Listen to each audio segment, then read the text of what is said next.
it is Prime Minister Golda Meir, who will be speaking freely today. Mr. Meir, I wonder whether we might begin by speaking of Arab groups of the kind that hijack airplanes and killed Israeli athletes in Munich. They talk a great deal about the Palestinian homeland and how they've been deprived of it. Is there any legitimacy in talk about an Arab-Palestinian homeland? No, I think not. At any rate, if the homeland that is referred to is supposed to be Israel, I think it would be worthwhile just to take a minute, go back a little bit in history. For instance, before the First World War, there were no independent Arab countries. This area, that is Israel today, and as a matter of fact, up to the Jordan, was considered the southern part of Syria. When, after the war, Great Britain got the mandate over Palestine, Palestine was then between the entire area, between the Mediterranean and the Iraqian border. All of that was Palestine. There was one High Commissioner and considered one country. The first partitioning of Palestine took place in 1922, when after the war, Great Britain saw fit to parcel out this area of the Middle East and give part of it to every one of the sheikhs who were helpful in the war. They had to do something also for Abdullah. So they partitioned Palestine, made the western part of the Jordan River Palestine. The eastern part was called Transjordan. The second time Palestine was partitioned was in 1947, of course. Now, but until 1922, all of that was one country, it was one Palestine. Of course, in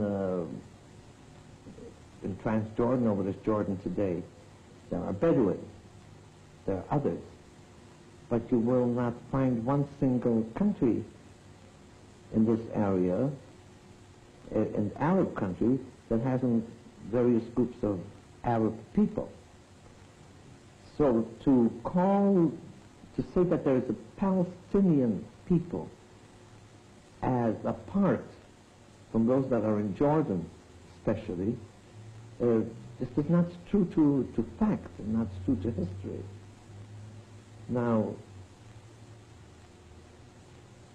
between 48 and 67, after the War of Liberation, the Western Bank was later annexed by Abdullah, they were there.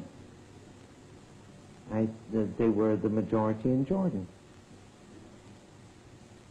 If they wanted to set up a state, or to call that state Palestine, of course, they didn't have to ask our permission, and we would have had nothing to do with it. Therefore, when they say the Palestinian people want the right to their land, what it really means is to drive the Jews out of this area and take over, in addition to the about 19 or 20 independent Arab countries, all that have been created between the First and Second World War, create one more country instead of Israel. This is really what it's meant. What then is the significance of the acts of terror that we see, the acts of pressure and propaganda of various kinds? Why then do these people behave as they do? They don't want us here. But to my sorrow, it isn't only they that do not want us here. Who are they? They're the people who, because of the War of 48, fled this area into Jordan, into Syria, and other places, and have never been resettled. They were refugees. And certainly I admit, one has to admit it, that as far as from the humanitarian point of view, there are groups of hundreds of thousands of people who have lived in camps for so many years under miserable conditions. Why haven't they been resettled? Jordan actually was not viable without these people. Jordan had a population of maybe about 300,000. Why weren't they not resettled? Some of them were. But generally, why was there not a resettlement of refugees, of the Arab refugees? Because not only the refugees, but the Arab countries themselves felt that they should remain in their camps. They should not be resettled. It was one of the weapons against Israel. There were military measures, there's economic boycott, and one of the methods was to keep the refugees in the camps, feeding a hope that someday they'll march into the country and march us out. So they don't like us. They don't want us here. Our Arab neighbors, to my sorrow, have not yet acquiesced to our existence, therefore wars.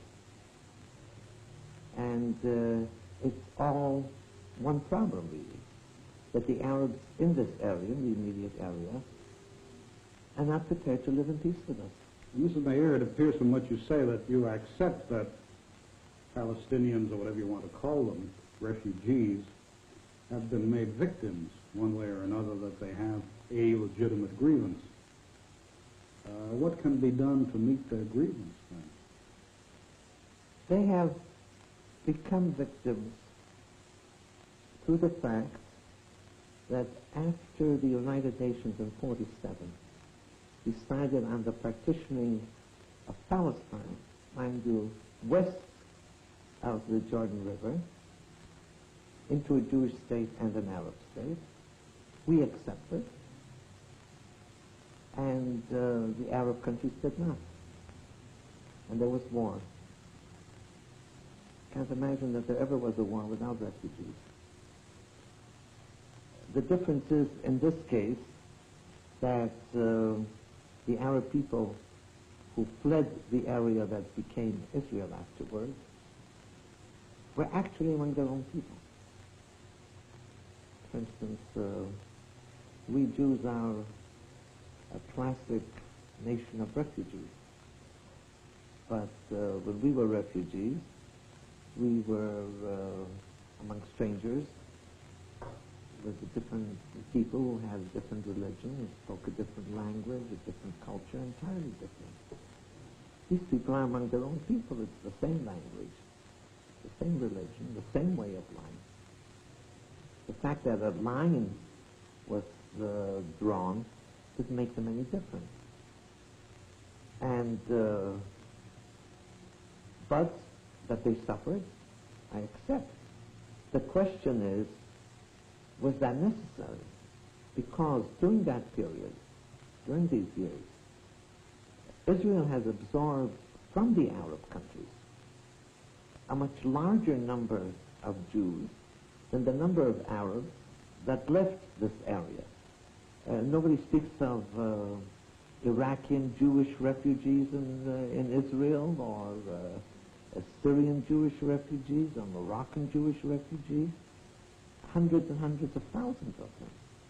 And anybody that knows the situation will agree that there was a greater clash between European Jews that came here, or Israeli Jews who have been here for centuries, generations, and Jews that came from Yemen, or Jews that came from, let's say, the Atlas Hills in Morocco. The only thing that really made us one was religion. We're Jews. We're one the same nation, but no common language, and sometimes centuries apart in culture And yet we absorb them, and we're one people. Is there anything, Mrs. Prime Minister, that Israel can do to remove this center of infection, really, a source of infection for the whole Middle East, these Arab refugees, these unsatisfied, unhappy people, unsettled, really? Because going around, as I've been doing the last few days, one still sees refugee camps that go back to 1948. Is there anything that Israel can do? We have said immediately after the War of Liberation in 48, 49, that we are prepared to pay compensation for anything that these people have left behind, whether it's land, whether it's orange groves, whether it's houses, anything. We have allowed tens of thousands of them to come back because the families were separated during the fighting. And if part of the families remained here, and if they, no problem of security, we allow them to come back. Now, the United Nations had a committee to investigate what these people left behind. And we cooperated with them. It comes up large sums of money. Now, if there had been peace, this money, the aid from international aid and from various governments, there's no doubt this thing would have been forgotten. And they would have been resettled in agriculture or in industry or in any other way. Instead, the United Nations during these years poured hundreds of millions of dollars into miserable camps. We found the camps now, for instance, in the Gaza Strip.